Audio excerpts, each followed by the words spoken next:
पुणी जलबंदी कलिंग नगर गतकाली संध्या एवं राति होइथिबा निर्धूम बसारे भंजनगर सहर जलार्णव हो पड़ी। जनजीवन होइछंती अस्तव्यस्त। विशेषकर बेलगुंठा रोड थिबा कलिंग नगर प्रथम एवं द्वितीय लाइन विशेष भाव में क्षतिग्रस्त होइछि।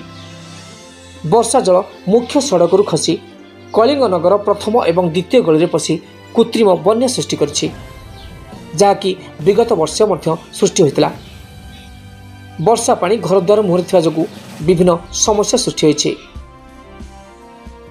पिलामानकर पाठपढ़ा वरिष्ठ नागरिक मानकर जीवनशैली रे गुरुतर समस्या सृष्टि होइछि।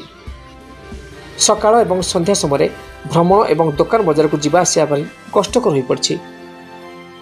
पानी जमाट बांधी मशा माछी संक्रामक रोग हेबार संभावना भी रही।